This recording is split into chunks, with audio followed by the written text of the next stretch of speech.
Hi, welcome to episode 1 of Cracking the Codex for the new Orc Codex. I'm joined today, as always, by John Scrivens. How are you doing today, John? Yeah, not bad at all. I'm ready for war. Absolutely. We've both played quite a lot of Orcs. You played them more in 8th edition, I played them more in 9th edition. They're still the army that I've got the most tournament games on. Looking forwards to playing some more games. And I've definitely been testing some things, bits and pieces. Very much excited to get going with these. So, Codex Orks. What do you get if you're an Orc? Well, first of all, you get a big paragraph of text called the War. To summarize, this is a once per game buff, and you declare it at the start of the battle round. So if you're going second, you do have to call it before, at the start of your opponent's turn in that round. But what happens is you get a advance and charge buff for all models in your army, +1 to the strength and attacks of your melee weapons, and also your entire army gets a 5-up invuln save. This is obviously a fantastic buff. The only downside to it is that it lasts for 1 round. Well, the other downside being that you've got to call your shot, and if you're going second, you call it, your opponent can play very conservatively, which is, still a good thing sometimes, but does make it harder to use your powerful melee buff. What do you think of this one? I like it. I just wish I could have it more than one turn. So Reasonable. Yeah, I want it more. Yeah, that's why my favorite detachment is the one that lets you do it more than once. But we'll get to that one. We'll get to that one. So before we talk about the detachments, there's been a few datasheet changes. We haven't gone over sort of contextual changes here because that's more stuff to do with detachments. But we will talk about units that really benefit from detachments later on in the video. So first of all, unit glow-ups, Warboss and Mega Armor. This used to get a feel no pain in the War. It now gets +1 damage, so it's a flat 3 damage weapon in the War. Love it. That is incredible. Obviously, still providing +1 to hit for its unit, including itself.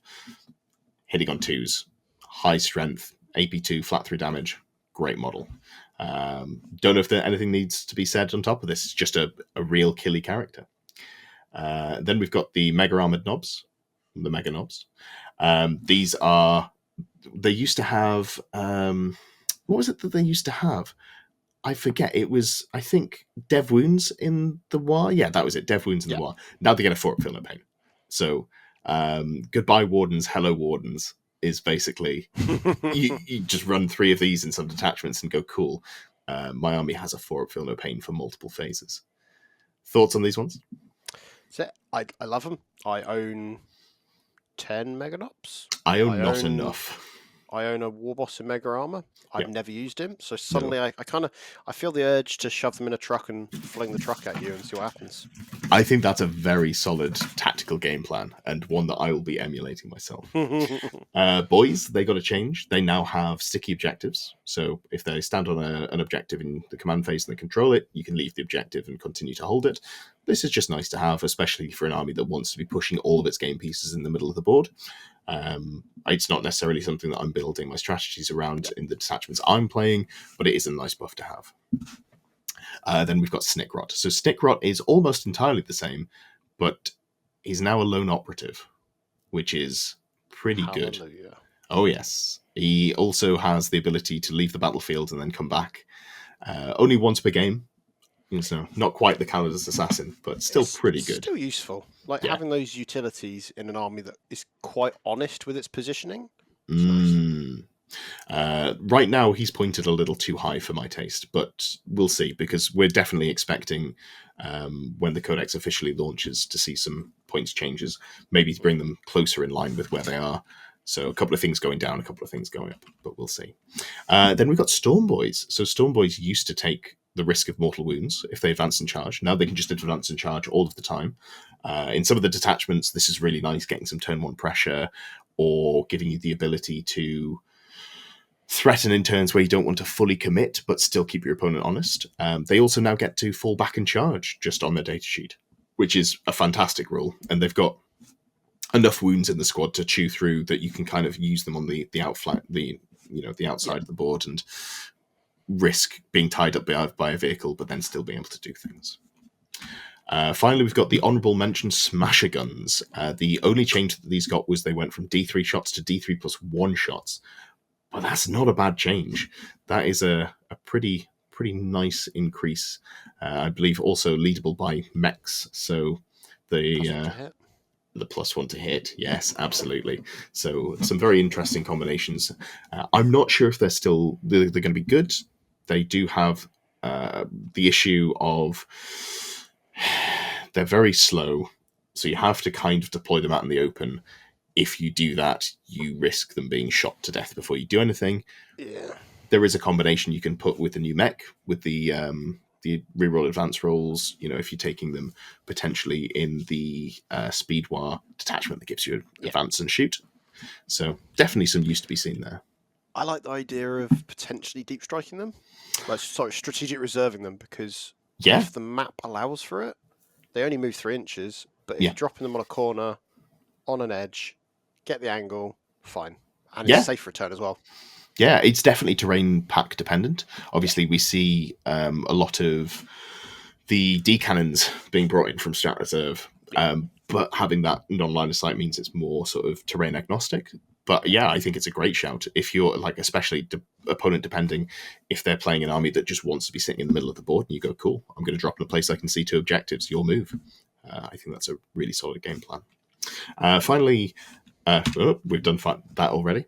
Moving on to the side grades. So these are ones that haven't necessarily got better or worse, but they have definitely changed. So Beast Boss on Squigosaur and Mozrog, they've both got a little squishier. They've lost some toughness and some feel no pain. And they now aren't individual characters. They join units. They now join the Squig Hog Boys. How do you feel about this as a change?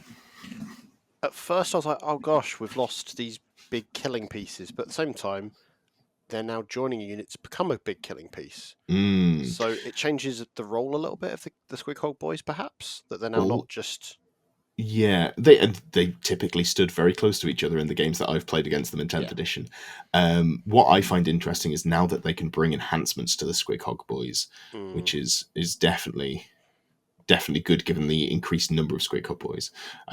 Speaking of, we haven't done a slide for this, but summer units have gone away. Some of the fine cast models, but also the knob on Smasher Squig has just been rolled into being the knob of a Squig Hog Boy squad. This is definitely a downside, but the unit's now bigger, and it is a unit that kind of leans on its durability. So I think that's an interesting side grade. So the improvement for the 2 characters as well is if the character gets into combat, everyone else can just tow onto the big base. Yes. And they're fighting. So it makes it a little bit easier to get everyone in, perhaps? Yeah, no, it absolutely does. It is a very large base. I've got one off to the right of me. But it's too small to show on the camera here. But yeah, no, absolutely. It does make getting some of those models into combat a little easier, I think. And finally, Killer Cans. They used to be able to ignore cover, and now they have a random bonus. The random bonus is very good. They can get plus strength, plus 1 shot, or lethal... sorry, not lethal hits. They get... critical wounds give them plus 2 AP. 2 of those buffs are incredible. One of those buffs is fairly anemic, good in some situations and maybe certain guns, but there's not any way to really sort of manipulate it. And it also makes them hazardous if you go for that buff, I believe. And if they're in one of the detachments, they become hazardous again, which means they're hazardous on a 1 or a 2. Yes. Which means that they're going to take a lot of damage quickly if you're firing their good guns. But the strat in the Dreadwar detachment that also gives them hazardous, giving them was it reroll? No, it's plus 1 wound and plus 1 to damage. That doesn't triple stack, so you can kind of use this buff without worry if you're going to use that stratagem, because there's no such thing as triple hazardous even in Dreadwar. Not yet. No. Finally, we've got some unit downgrades now. So Knobs isn't too bad. They've went from having -1 to wound if they're led by a war boss for incoming attacks to being -1 to wound for incoming attacks if led by a war boss if the strength is higher than toughness. This is a knock to their durability, but I think it's fine. I think you still want to run them. In my opinion, this is the way to get the highest output from a unit concentrated, because you can give them all power claws, and then led by a war boss, they're obviously +1 to hit, so they're hitting on 3s. They have a lot of attacks. They just, they blend more. They're less durable than the Mega Knobs, but they're more killy. So I'm not too upset about it. It also helps define their role a little more instead of just being another tanky unit. Then we've got Flash Gits. No change on the datasheet, but they lost their Captain Badrock, who was the source of giving them 4 rerolls to hit at all times, making them an absolute Overwatch fiend. This probably means that you don't see them. This is obviously very upsetting to John. But it's me to have a sneezing fit, man. Bad. It's bad. It's a little bit of a shame. I think it's probably a good thing, to be honest, because if we saw them in their current state on top of all of the other genuine shooting threats that Orks had, I think it might have pushed Orks into being too much of a shooting problem. So it's a shame. I like the model, I like the effect, but I'm not super upset to see it go. But unlike previous characters and units we've had disappear, it's still in the Codex in the lore elements. So who's to say, sort of tail end of the edition, we might get a splash box with them in. Yeah, I'd be never say never. I'd be very pleased to see all of the thematic characters brought back in nice new shiny plastics, the way that they did with Snickrat. That'd be cool. Then we've got the Weird Boy. You pointed this one out. I'd missed it. So when he teleports on a 1, you roll a d6, and on a 1, you do mortal wounds to yourself.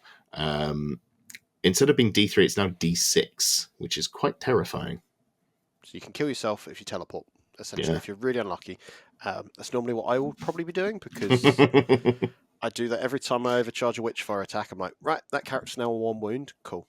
Yeah, I'll be honest, I haven't actually looked at this as a strategy, teleporting boys around, because it's not the sort of detachment that I'm more interested in. No. Does he take the mortal wounds, or does his squad take the mortal wounds? It's, I believe, him. Just checking, it's his unit, so it won't be killing him, but it now kills more boys, which is meaningful. Or if you're using him as a cheeky not blown up, where you just try to teleport around and do. You just go investigate signals in that back corner. Yeah, or that is funny. It's a fun little trick. I've seen it happen, and I don't think it's necessarily something you're always going to take, but it's still cool. Yeah, I like that, actually. Nice little tech piece. Rocket Truck Squig Buggies. This is the bombardment piece. They no longer get +1 to hit versus infantry. So they'll be hitting in non-line of sight shooting on 6s, which just means that they're probably not going to see any play. Unless you want to use them as a direct fire piece. I haven't particularly looked at them from that perspective, but unfortunately the buggies are paying for the sins of 9th edition, I think, in this codex, which is a shame. They're fun models. I wouldn't be upset to see them boosted up a little bit. Yeah, but maybe there's a buggy spam list that I just haven't conceptualized. So, if you've been playing with it, let us know. They are my favorite part of the Orc Codex, so I genuinely would love to know if you've been playing them to success. Yeah. Finally, we've got Honourable Gretchen. This is technically a downside. They farm you CP on a 4+ if they're stood on an objective. It's 1 objective per Gretchen unit, so you can't have 3 Gretchen units on a single objective and farm multiple chances at the CP. But now they only score it, they only get it if they're not battle shocked. This is fine. I think typically they don't end up battle shocked. They're either alive or they're not alive. Maybe in some matchups where there's indirect fire, but they die pretty quickly to indirect fire. So I'm not super concerned about that as a change. It is technically a downgrade, but it's not a meaningful one, I think. So, new units, Big Mech with the shock booster. I think we have different opinions on this one. Do you want to go first? What do you think about the Big Mech? I don't know what it is with him.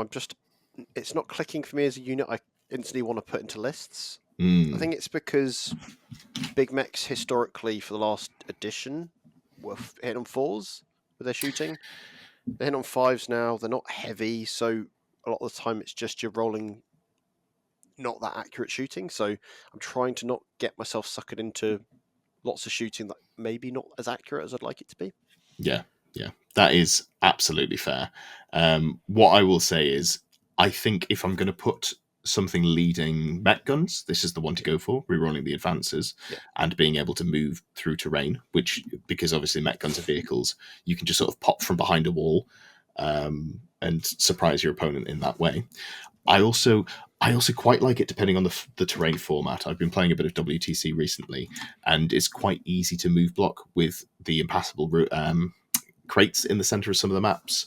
If your opponent's playing something like Eldari, they can quite easily pin you in. Something like this just prevents that from being a strat. Yeah.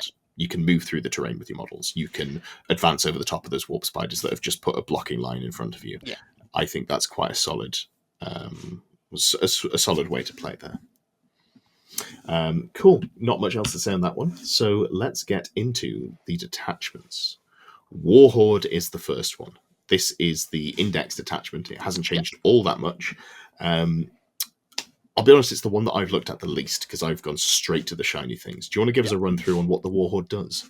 So, melee weapons equipped by orcs in the army gain the sustained hits 1 ability. So 6s explode, which is it's not bad. It's pretty incredible. And having now played games in detachments other than Warhorde, you feel the lack of the sustained hits. Like when you're playing the Mega Nobs and you're going, oh, I'm hitting on 4s, that kind of sucks. Oh, I'm just hitting on 4s. I've got no sort of increase to my efficiency there. It's you definitely feel the lack of it, that's for sure. So great rule, really good one to have. In terms of the formatting on these, instead of going through every rule, we kind of picked the best enhancement that we thought off the cuff, and then honorable mention, and then the same for the stratagems. We went with 2 stratagems and then 1 honorable mention. But some detachments have 3 or 4 incredible enhancements or 4 or 5 incredible stratagems. So if you're missing one that you think's the best, let us know what it is. I am interested to hear other opinions on this. I'm looking at this through quite a skewed perspective of going for like an infantry heavy, almost Custodes-esque list, or for a shooting list. So it's interesting to hear people's opinions from other perspectives of all play. Right, so the first one is Cunning but Brutal. We've gone with this one. This essentially is, whilst the person with the enhancement is leading a unit, the unit is eligible to shoot and fall back and charge. Great. It's just good to have. Fall back and charge is the big one for me, because you're going to be running potentially strung out units if you're running the Beast Boys the way that you have been, in trucks, even though they're only 11 model squads. If your opponent can tag you with a vehicle, even though you get rerolls against the vehicles, that you might not kill it, so being able to fall back out of that combat is quite nice. Yeah, it was a big weakness I found in 9th. Sometimes you could get tagged by something and then you have to unstick yourself, which in a 5-turn game, sometimes that can slow you down way too much. Yeah, absolutely. All right, and what else have we got? And then follow me, lads, as the honourable mention, which is add 2 to the movement characteristic of the bearer's unit when they're leading a unit. It's just nice. It's just simple, right? Yeah, absolutely. The place that I see this going most obviously is either in a unit that's going to stage in the midboard in a truck, or on a Squighog boss with 8 Squighog boys, just going for it. Yeah, because the guy's getting out of a truck and then essentially getting 5-inch disembark essentially, and then the normal move is the way I like to see it. So you're springboarding out of that truck so quickly. Yeah. And then if it's on your war turn, you're then advancing. So you get wherever you want to be. You really do, yeah. Right, so for stratagems, we've got Orcs is Never Beaten. This is, interesting fact, the only 2 CP stratagem in the Codex, which I'm genuinely surprised by. I kept seeing the last few books them sneaking in that there was like 1 or 2 per detachment, and not seeing that is actually a welcome surprise, because sometimes you just look at them and go, I'm never going to save 2 CP for that. But this one, you are. Yeah, this is so strong. This is like the anti-melee matchup strat. So essentially 2 CP, a unit that hasn't fought, fight on death. Done. Great. Who wouldn't want that? Yeah. None of this rolling a 4 up and half the time you guys don't fight. No. You're crumping, boys. Love it. I think 2 CP fight on death all of the time is the best base version of the stratagem. There is a better version of it, in my opinion, coming up later on in the book, but I think you're very happy to save up the 2 CP and use it in that way.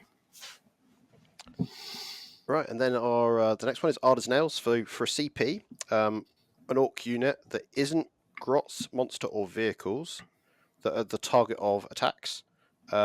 Anytime they're targeted, -1 to the wound roll. This is really nice on Squighog boys. Can you check? Does the Squigosaur have the monster keyword? I think it might do. So you might not be able to use it on the full 8+ character unit. but you can definitely still use it on the larger Squighog unit than you were able to use it on before. Now you've got 8 models. They're now mounted, so they're not. Oh, that was the side graders. They become mounted, so they incredible. join a unit that are mounted. Yeah, so I think you're running in Ward. I'd like to see one big unit of Squigosaur plus 8 Squighog riders. Slam that 1 CP for -1 to wound. Really, really difficult to deal with. Inbuilt feel no pain. Yeah. Invuln in the war turn. Chunky boys. Perfect. And then the honourable mention is Unbridled Carnage, which essentially is, in the fight phase, your melee attacks crit on 5s. That's really good. So especially sustained hits 1, crit on 5s. Hello. If you can find 1s, there's some reroll 1s in some of the characters, isn't there? I can't remember any off the top of my head. I think it might be the mech shooting you're thinking of. Yes, it is. Sorry. Yeah, but it's weight of attacks. Orcs have real weight of attacks, and if you can find a way to shoehorn Ghazghkull into your list, it gives lethal hits. So you can have sustained hits and lethal hits in this detachment, which is quite spicy. All right, top units as well for the Warhorde. What were you thinking? So Beastnagger Boys, because very much this is not that different to how the current Index detachment plays.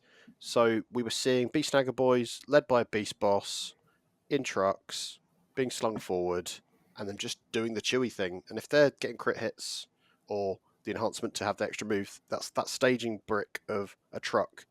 They go and deal with whatever they want on the sides whilst being in the middle. So they're pressure in the front, and then they go elsewhere. And then Squighogs, similar, I think it's a better version of the role they had previously, where they were almost being babysitted by a big monster. Now they are the big monster. And it's a similar sort of thing. You go and hit their fringes, or hit the horrible thing that's sitting in the middle, and then you're just picking up something like Area Denial.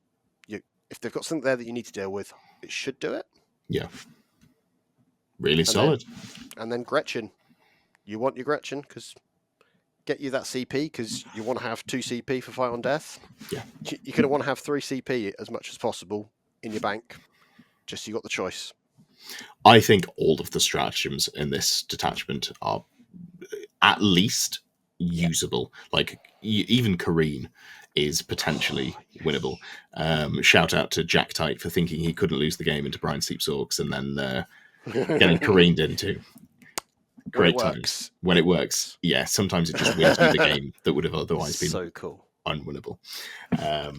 Great stuff. So moving on to the Big Hunt. The Big Hunt is a slightly more wordy detachment rule than the one that you had to deal with.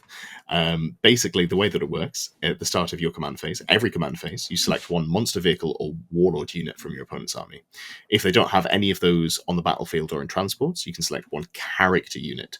And until the start of your next command phase, that enemy unit is prey. So basically what this is you've got Oath of Moment, but you've got a very limited selection of what you can pick. You can pick monsters, vehicles, your opponent's warlord, or if none of those are on the table, you can pick another character. The way that the benefit works is each time a Beastnagger unit declares a charge against the prey target, even if you multi-charge, you still get this benefit. You can reroll the charge roll. Quite nice to have. Just a great ability in a melee army. And also, each time a Beastnagger model makes an attack that targets the prey, you get +1 AP. This is quite nice because it calls out Beastnaggers. It calls out Beastnaggers as the units that get the bonus. It calls out monsters and vehicles as some of the targets you can go for. Obviously, you get your wound efficiency bonus built in with Beastnaggers, which is great. But you're looking at a lot of AP1. Even the Beast Knob only has an AP1 weapon, despite it being damage 2. So having that ability to start chipping through that higher armor save, overcoming Armor of Contempt or similar rules is really nice. Before we actually move on to the top picks, I think this is a fun detachment, but I don't think that the army rule is there competitively for me. I'd be very pleased to be proved wrong because it's a great model line and I think it's quite a dynamic one. I just think that there are enough armies in the game at the moment where you just go, oh, you pick my warlord. My warlord is Lord Solar Leontis. I'm going to sit in the back line. That's a bad example because they'd have lots of vehicles, but there are armies that you just have like a backline warlord that doesn't really care about being out in the action and you just don't get any benefit from, what you've got there. However, enhancements. Glory Hog. Beast Boss on Squigosaur model only. Models in the Bearers unit have the Scout 9-inch ability. That's disgusting. Yep, so that big brick of 9 models, you just go, cool, they're going to be starting behind one of the staging ruins at the start of the game. thank you. Or if I go first, I've just got in a real threatening charge range, because you can war turn 1 if you want to go for that. Why not? Absolutely. Fling some models up the board. Job's a good one. Second honourable mention here, Surly's a Squigoth. We were talking about how good that -1 to wound strat in the original index detachment is when you put it on that big unit of 8 Squig riders and the Squig character as well. What if you just had it as a enhancement? What if you didn't have to spend CP on that? It's so if the bear is leading a unit, each time an attack targets that unit, if the strength is greater than the toughness, -1 to wound. This is just a really nice durability boost. It's very hard to deal with. As someone that's played with a lot of Deathwing Knights of old, having that it stops people's efficiency from being quite as guaranteed. It just changes the maths enough that it gets annoying. And when it's a big unit like that, it's going to be great. Yeah. Moving on to the stratagems. When they write these detachments that have, keyed around specific interactions, quite often they make it so that they're written with the benefit of you're attacking your prey target, for example, in mind. That's not really in the case here. You get the base buff, which is worth the CP you're spending, and then if you're targeting your prey, it gets supercharged, and I think that's a really nice way of doing it. So in this case, first one that we've looked at, drag it down, you get sustained hits 1, but if you're attacking the prey unit, you get crit hits on a 5. That's good. I'd pay, a single CP to get crit hits on a 6. If I'm getting crit hits on a 5 for a CP, I'm laughing. I'm really pleased with that. It's great. B-Snag are locked, but there is plenty of B-Snaggy units. Yeah, the B-Snaggers are pretty good. The boys on their own are pretty good. Obviously, the Squig Riders are great. The characters are pretty solid. It's a solid offensive wall of flesh that you want to send towards your opponent, that's for sure. Then the next strat I've got is that one's even bigger. 1 CP in the charge phase, you're eligible to charge in a turn which advanced or fell back as long as you're charging the prey. So this is limited to just targeting the prey unit. However, this gives you flexibility if you don't have the war on, if you're saving it, or if you're trying to, you're in the later stage of the game. Obviously, you get to pick your prey at the start of each command phase, so you've got flexibility with what you want to go with. And you can also fall back and charge, which is just incredibly strong in a melee army. For me, fall back and charge is almost as good as advantage charge for whether a melee detachment has legs. I think it's not quite as good, but it's like within pixels. It's such a strong rule to have. It makes it so hard to play around. Anyone who's played into Wolf Jail, the Stormlance Space Wolf list, will understand when I say that. It's very, very strong. Sorry, go ahead. I was just no worries. Honorable mention, Instinctive Hunters. Still a great strat. 1 CP at the end of your opponent's fight phase, you pick a Beast Snaggers unit and you remove it from the battlefield, place it into strategic reserves. So interesting note on that one. It doesn't say infantry. It doesn't say infantry or mounted. You know what's a Beast Snagger unit? A kill rig. Kill rigs. You can just pick it. I'm going to strategic reserve a kill rig in your deployment zone. That is truly one of the things that you can do. Yeah, my intention was not letting you place a kill rig in my deployment zone, but here we are, 2 turns later. Wow, Mr. Bond. Wow, Mr. Bond, indeed. All right, so moving on. What data sheets are we looking for? This is pretty easy. Squig boys, they are going to be your bread and butter, your meat and potatoes. Beats boss on Squigosaur, or Beast boss, either, whichever one you've got in your code. He's got headphones on. He does. You've got to model them on, right? Yeah, when you table your opponent in 3 turns, you just turn to them and you say Beats by Dre, and then they'll not understand. It'll be great. Kill rigs as well. Kill rigs are fantastic. I really like them. You can load them up. Firing deck. There is interesting play.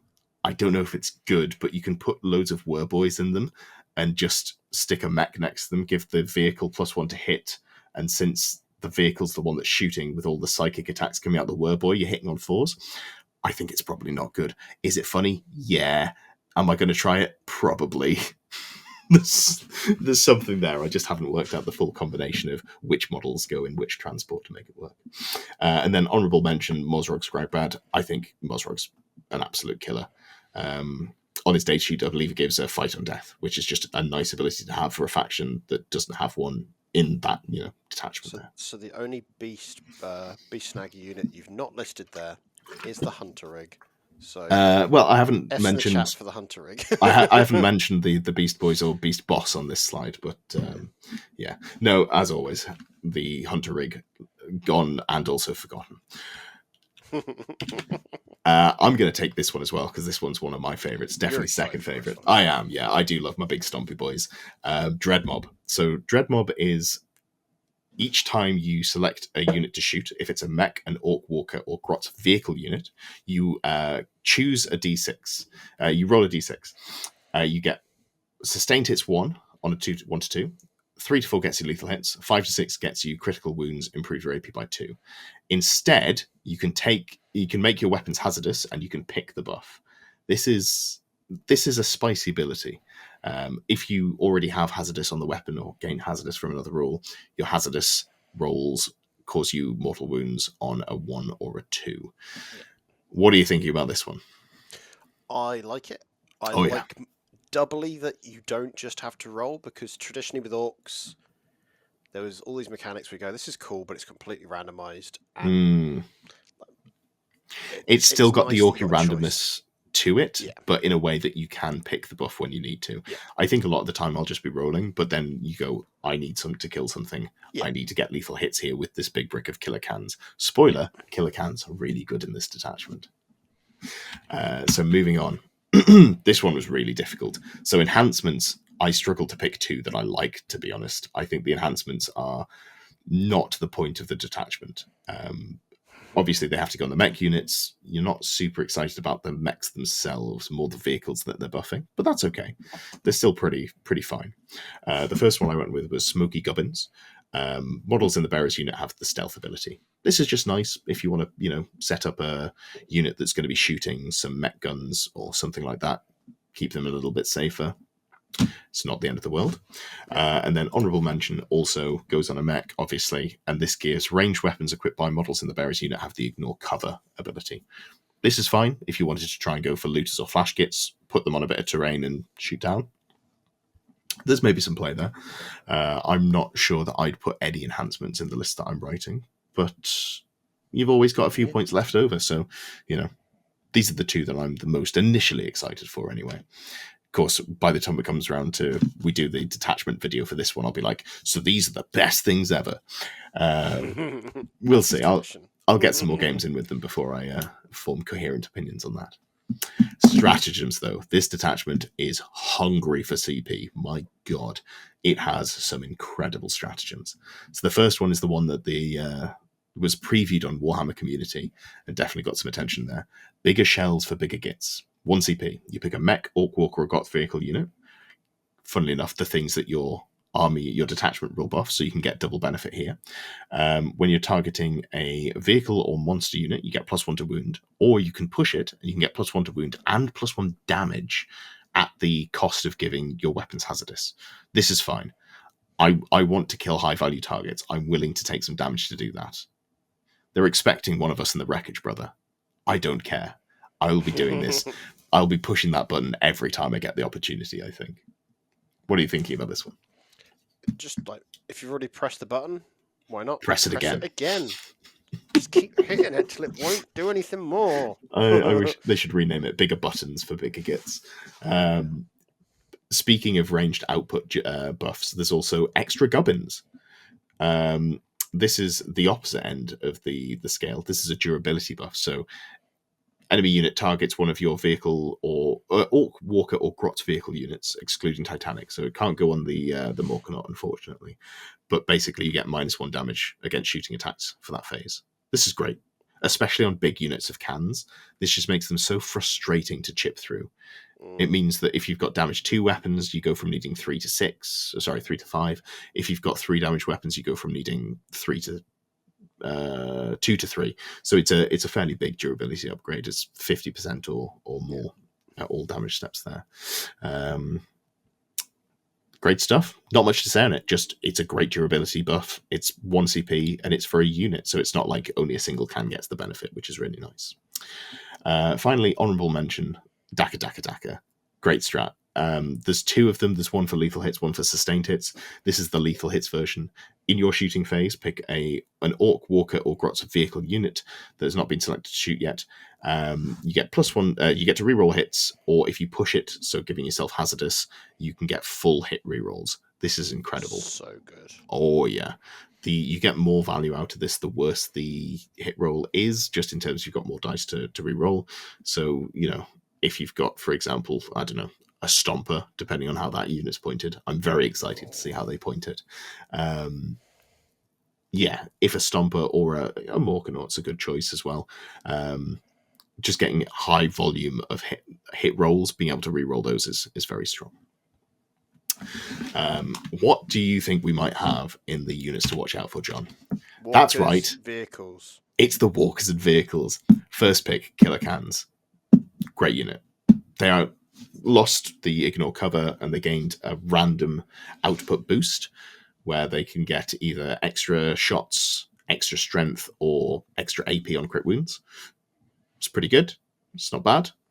Morkanauts are fairly solid. They've got high output. They're also transports, which is nice.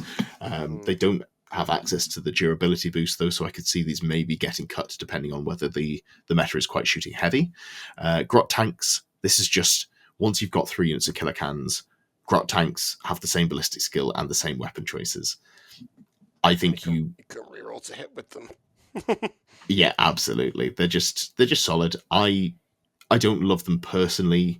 They're very one note. They've got no melee output, whereas the Cans have some half decent melee output as well.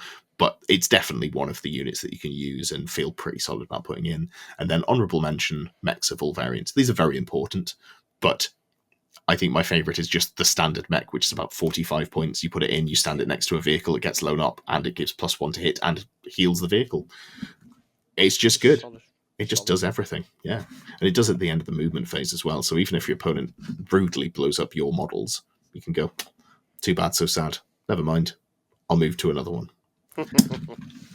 All right. So next up, we have got the Green Tide. Can you give us a run through on this one, Joe?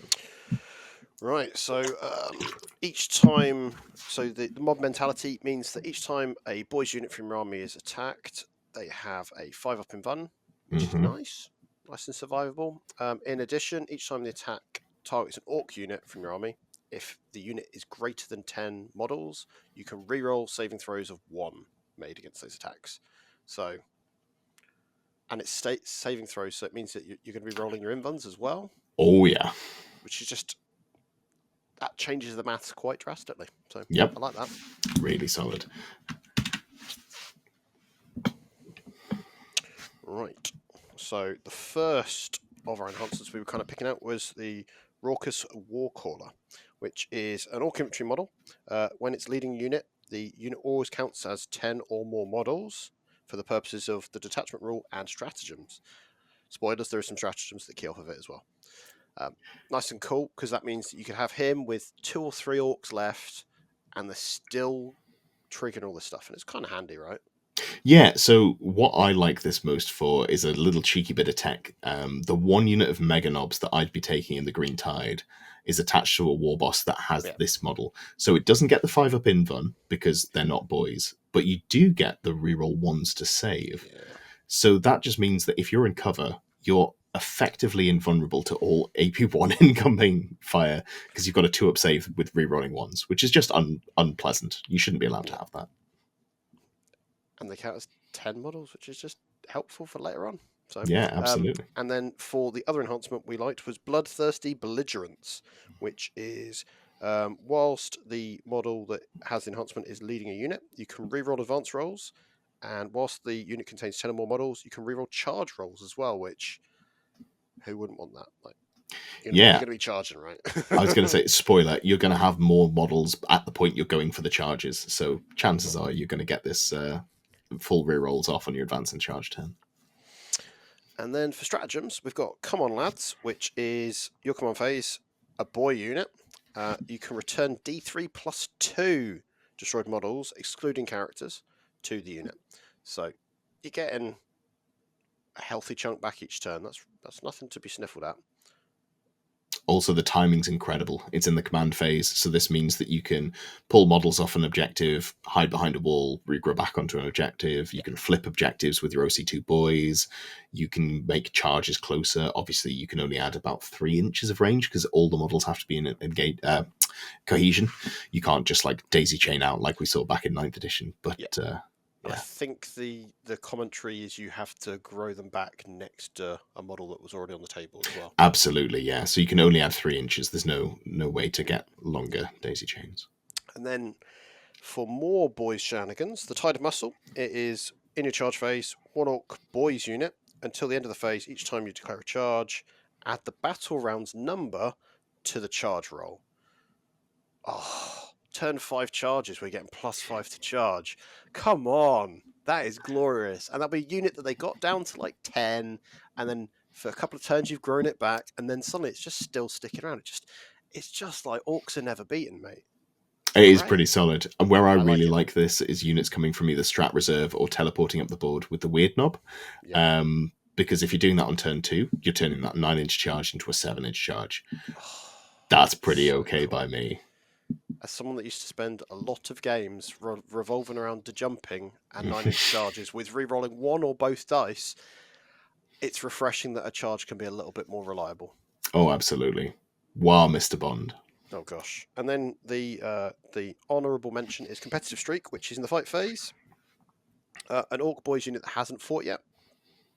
Till the end of the phase, they can reroll wound rolls of 1. If the unit is 10 models or more, they get to reroll all wound rolls. I think this speaks for the strength of the strats and the detachment that our honourable mention is full wound rerolls. Isn't that nuts? So it's so good. I think the reason that we both rated it a little lower than we would in other detachments is you're typically going to be running full squads of boys. That's only 1 power claw, so that's not the highest output. Obviously, you've got volume attacks with the choppers. Strength 5 AP 1 damage is pretty okay.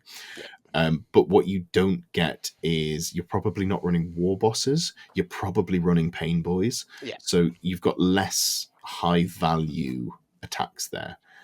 I could be wrong. We could just see people running 60 boys with 3 war bosses calling it a day. And at that point, this strat gets a lot better. That's for sure. Yep. All right. What sort of units do you think we might see in the boys detachment? Boys. Boys. So the obvious one was Orc boys, because that's what all of the strength triggers off of. Mega Knobs, because I think they're good in all the detachments. Yeah, it's mostly for that one that one unit that you can give the reroll 1s to, because you make them count as a squad of 10, I think was what we were going for here. And then the Pain Boy gives them a 5-up feel no pain, so although you can grow them back, they might not. And then once per game you can grow back, is it D3 with the Grot Orderly? I believe, something along those lines. Which is helpful. And then, because, again, objective scoring, secondary scoring, Storm Boys. Yeah, they're very good. Something perfect. You pointed out when we were talking about this as well is it just gives you the potential to threaten. With that advance and charge, you can turn 1 threaten if your opponent gets ballsy. You can turn 3. Like, if you're holding the war back, you can just put Storm Boys out there to advance and charge and have like a real threat denial area. And if they're coming from Deep Strike and it's like turn 3, doesn't matter, does it? Absolutely, yeah. It's just a flexible unit to have. Yeah, so cool. It's handy. All right, now this is my personal favourite detachment, Bully Boys. So Green Tide is good. My personal opinion is if you want to play the Green Tide, play Bully Boys, and this is a better way of playing it. I'll explain in a second. So the way that this works is at the start of the battle round, in which you have not called a war, if you've got 1 or more war boss models on the battlefield, spoiler, you will. You're going to be taking a lot of these. You can call a war. You can also do it if they're in transports. You can call the war for the second time, basically. That war only counts as having been called for knobs, mega knobs, and key point here, war boss units. Why is that important? You can attach war boss to a lot of things. You can attach war boss because the Beast Boss has the War Boss keyword. You can attach it to Beast Snagger Boys. That means, you know, that 5-up invuln that you were getting all of the time with the Feel No Pain if you attach a Pain Boy. What if you just ran Beast Snagger Boys with War Bosses? I think that's genuinely strong in this detachment, and I've been playing around with it. So, top picks. Enhancement here, super easy. First one, teleporter, gives the unit and the character deep strike. Great enhancement. You're putting this on a war boss. I believe you have to put it on a war boss, but you're putting it on a war boss and you're putting it in a squad of meganobs. You're just leaving them in reserve. Turn 2, you're slamming down a rapid ingress, and then you're going to advance and charge on your next turn. Great, absolutely solid. Even if you're going first, and you want to bring them in, and you have to call the war to give them that feel no pain defensively, and even if you're not using it, the fact that you get the second war turn means that on turn 3, when you actually get to move that unit, you still have the bonus to advance and charge and the offensive boost. Next up, we've got Ed Stomper. So Ed Stomper is pretty solid. This is more of a filler, I thought, but I have been running it in my lists and I found it to be fairly effective. This is, I believe, reroll 1s to wound. Yep. For the war boss model that it is equipped with. However, only if they're below starting strength. If they're below half strength, you can reroll the wound. The reroll to wound doesn't necessarily come up all that much, but you're also punching at high strength with the war boss's claw, so it's not too much of a problem. I really like this on a standard war boss. He gets +4 attacks in the war, so you're up to 9 attacks, which is just a really healthy amount of attacks. Also has the grenade keyword, so you're able to, with the squad of knobs that he's with, able to chip off some wounds using that grenade strat if you don't manage to do any shooting damage, before you activate that unit. Throw a grenade, get the model, that unit below starting strength, jobs are good, and you've unlocked your rerolls to wound there. Stratagem-wise, I think the stratagems in this squad are incredible. The only downside is that the stratagems don't affect the war boss units. It's only specifically knobs and mega knobs. Yep. This is fine. The strats are still really good. First of all, we've got hulking brutes, 1 CP. It's armor of contempt. Shooting phase only, but incoming attacks are at -1 AP. This is really nice. You've got a 2-up save that can be stood in cover. You can armor of contempt them. Basically means AP -2 has no effect against you if you want to use that. Really solid ability to have. Then we went with 2 Arrogant to Die. This is, I think, the best version of the Fight on Death printed, I believe, personally. So it's a Fight on Death on a 5-up, which sounds terrible. However, if your unit's under the effect of a war, you get... It's on a 3+ that they fight on death. So 2/3 of the time. It's half the price of the guaranteed fight on death, but you're fighting on death 2/3 of the time instead of 1/3, instead of 50%. Sorry, it's really good. Most of the turns that this is going to be relevant, you're going to be in one of your 2 wars. Turn 1 potentially you're not doing anything, you're just staging. Turns 2 and 3 you're in war. Turn 4 and 5, the game's mostly decided by that point. I think this is a really solid stratagem. It's only a CP as well. Orcs have okay CP regen with the grots, but it's not guaranteed unless you're taking, realistically 3 squads of them. 1 CP strats are fantastic. Finally, we've got Armed to the Teeth, which is a really nice 1 CP strat as well. And this is a Knobs and Mechanos squad that hasn't shot or fought, and they get to reroll 1s to hit. If the war's active, is reroll all hits. This is really good with kill saws, because kill saws hit on 4s and then they have lower quantity of attacks. So if you're not leading a squad with a war boss, which I've been testing out, shaving some points, just running a naked 180 point unit of 6 mega knobs, getting them to hit on 4s, rerolling all hits is really solid. That's like really good offensive output there. So what do you get datasheet wise? What are we looking at? Mega knobs. I think Beast Snagger Boys with Beast Bosses. I think they're really durable for the points you're paying. And then honorable mention, the Big Mech and Mega Armor. This can't have the teleporter, so you can't deep strike this unit. But if you're in a shooting heavy matchup, you might want to put this with a squad of Mega Knobs as your rapid ingress threat. Has to come in from the side of the board, but it gives them a 4-up invuln in the shooting phase, because you give it the custom Mega Force Field. So that means if you're in a Y, you've got a 4-up invuln and a 4-up Feel No Pain, which is very difficult to chew through. A lot of the time you don't need to. You can use the Armor of Contempt stratagem to make it so you've got effectively a 4-up armor save or positioning better. But if you're playing into something like Tau, which have ways to ignore cover, or high AP, this is a really nice sort of tech piece to have. Finally, we've got your favourite. What are we thinking on this one? For last. So this is the Cult of Speed. Yeah. The army special rule is speed freak units can shoot in a turn where they advanced or fell back. So pretty solid when all the buggies, bikes, most of the stuff is just going to be shooting as much as it can, or planes, or deathcopters. It's very nice. It does mean that the shock jump dragster can now teleport forward and then shoot something, whilst currently, if it's not in this detachment, it does sweet nothing. So, well done, Games Workshop. You fixed my favourite unit. For one of the detachments. Yep, I'll take it. Yeah. I will say, being able to shoot in a turn that you fell back is really nice as well. Yeah, because then there's this whole situation where if people are just tagging you to stop you going and doing other stuff, it's not as impactful. Yeah, absolutely. Right. So, our favourite enhancement was faster than use. That is, you disembark out of a transport that's made a normal move, and then you are still eligible to charge. So it's essentially, in previous editions, you had truck boys. It's that. Yeah. Very nice. So you put. So my preference is putting 10 knobs with claws with a war boss in a truck. Give them this as enhancement. Fling it forward. They're just getting everywhere. They're getting nasty, and it's great. And that's how orcs should play. And then second favourite is the Waz Blaster, which is a Death Killer Wartrike only. Essentially fire and fade. So after they've shot, they can make a normal move up to 6 inches.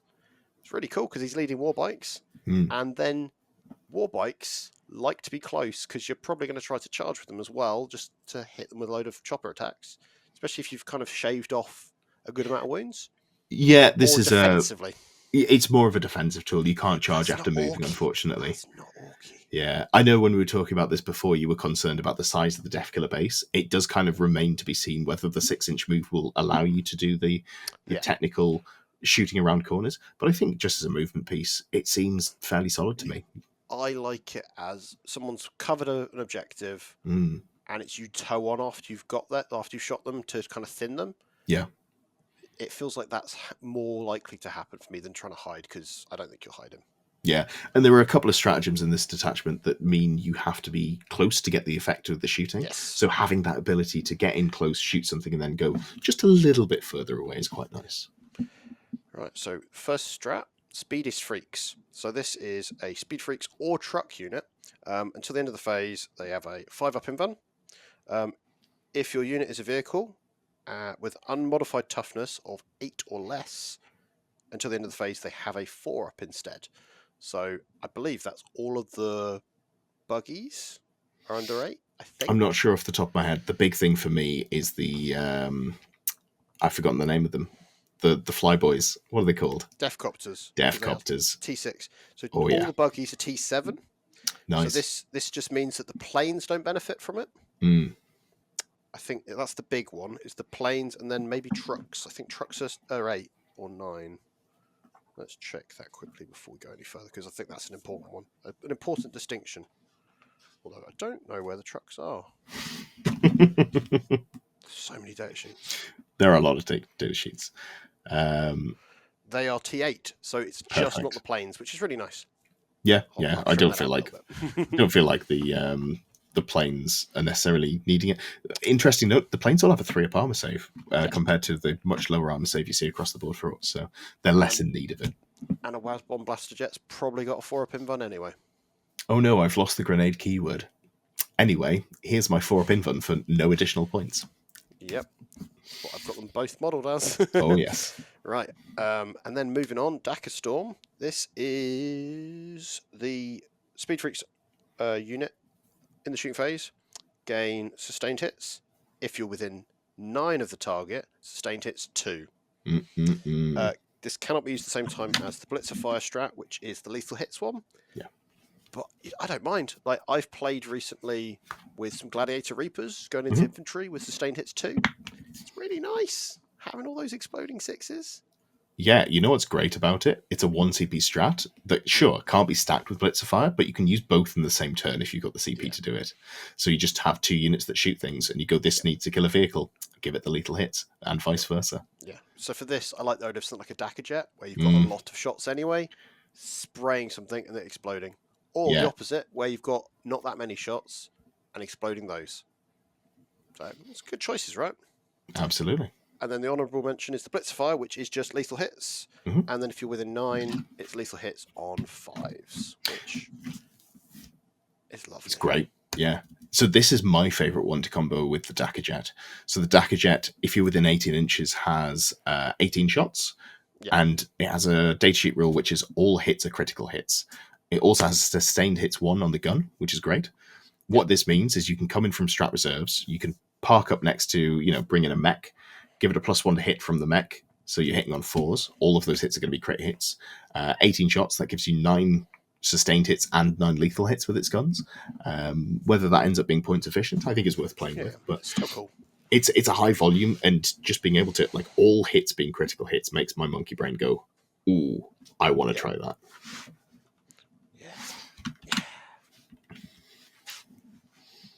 So, surprise, favourite data sheets, Deathcopters. Mm-hmm. They are so good.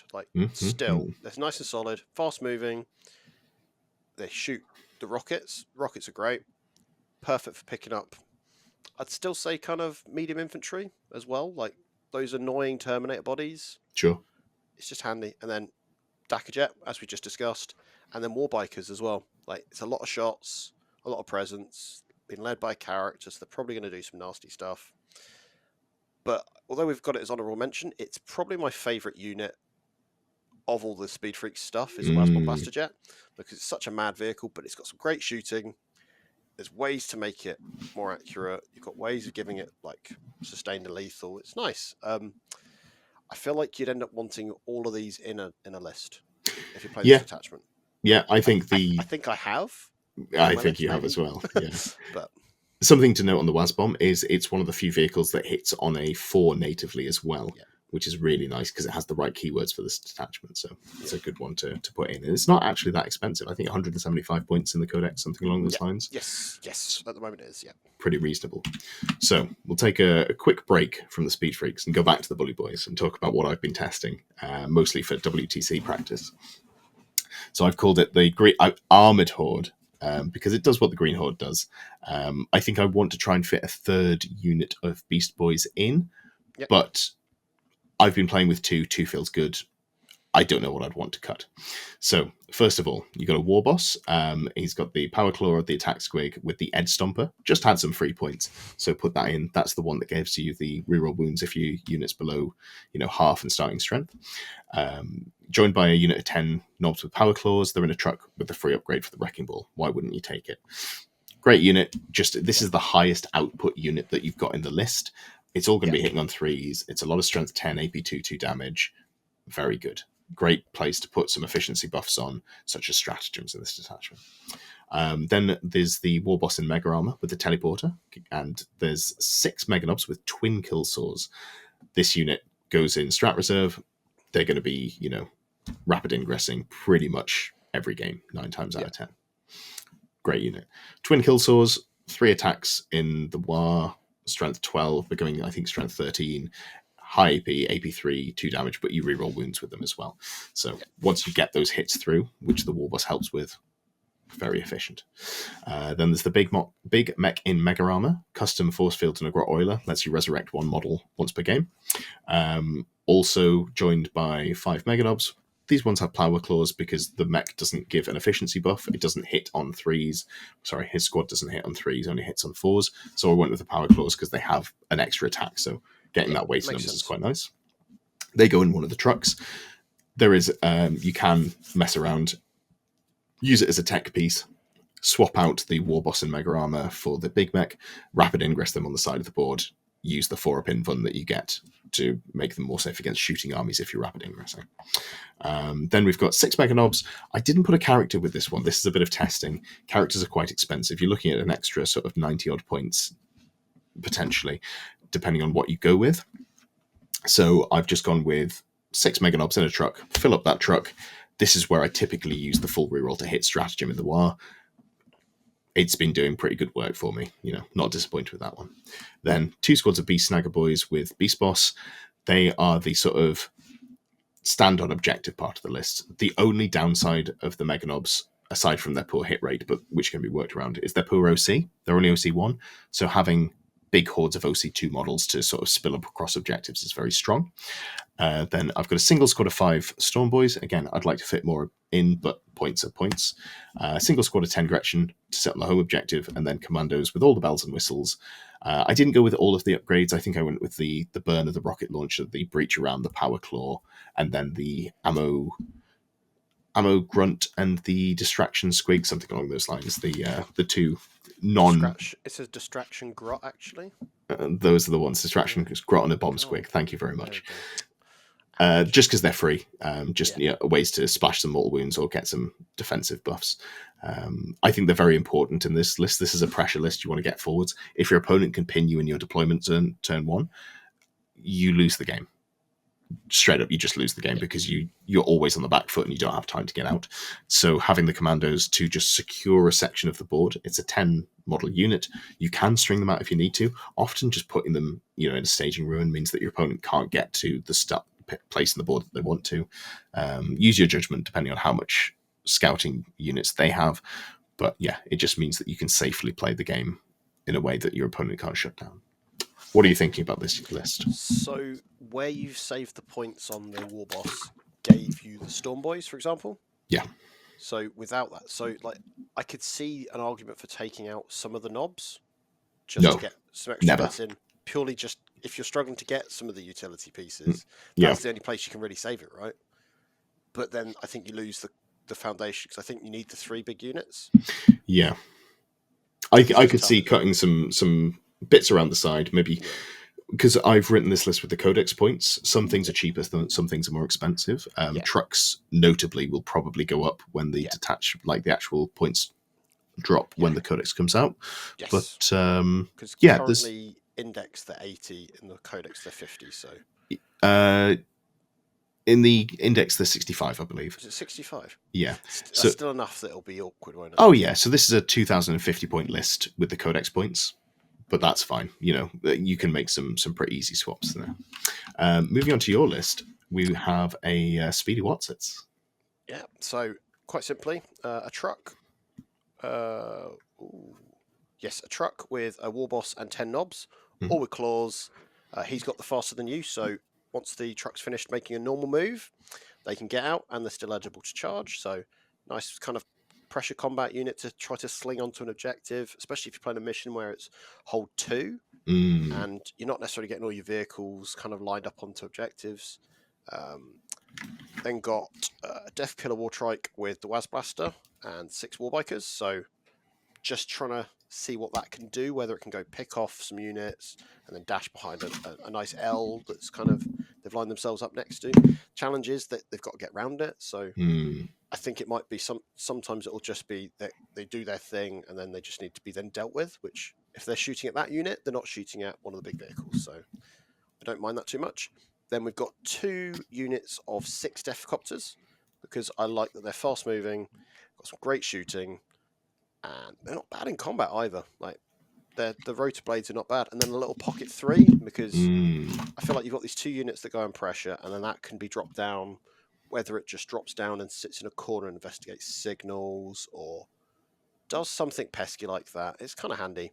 2 units of Gretchen, very much hold your home objective, maybe then have them scuttle and go towards one of the others kind of far wings of the table just to kind of, because you need to hold objectives still. Yeah. And then my favourite bit, 2 Daka Jets and 2 Waz Bomb Blaster Jets.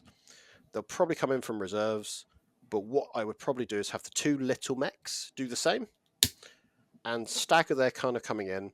Big mechs come in from strat reserves, so they're sat on the edge. Funnily enough, the plane starts to fly on right next to them, +1 to hit. So you got a Waz Bomb Blaster Jet suddenly hitting on, so it hits on 4s natively. Yeah. Hits on 3s now. Not bad. Not bad. What a pest. What I really like is that you've got 2 mechs and then 2 of each plane, so you can stagger it so that you're doing 1 per turn. Or you can bring, if you need to kill some vehicles, you can bring on both Waz bombs and you can bring on both mechs.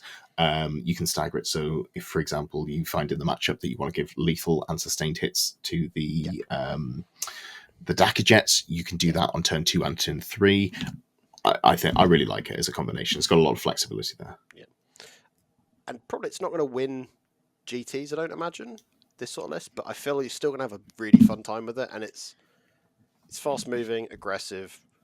You could probably put in a few more truck units, but because you can only have one lot of truck boys, it may be thematic, but you'd struggle, I think. And I think I'm going to try stuff like this, and then it's just the balance of how much vehicles you can remove without losing the actual point of it being a Speed Freaks list. Of course, yeah. The other sort of thing you could put in is potentially trucks with small units in and play a sort of Drakari-like game, but you wouldn't want to spend too many points on that. That would just be to sort of like shore up the scoring, I think, if you were struggling with that. Yeah. Lovely. All right. Well, thanks for watching. We will be back next week with the other codex that has dropped, the Custodes. We might have a little bit of a whinge about the rules that they lost, but we will definitely find the positives in there as well. I think there are aspects of that codex that you can play with. I'm very excited to see the points when they drop. That's going to make a big difference to how the codex plays. But the week after that, we will be back with the first attachment, and I think we're both more excited about Orks than we are Custodes. So I think come 2 weeks' time, we'll be back with another Orks video. Don't you worry about that. If you did enjoy the video, please give us a like, follow, share to your friends, all of the good YouTuber stuff, and we'll see you soon.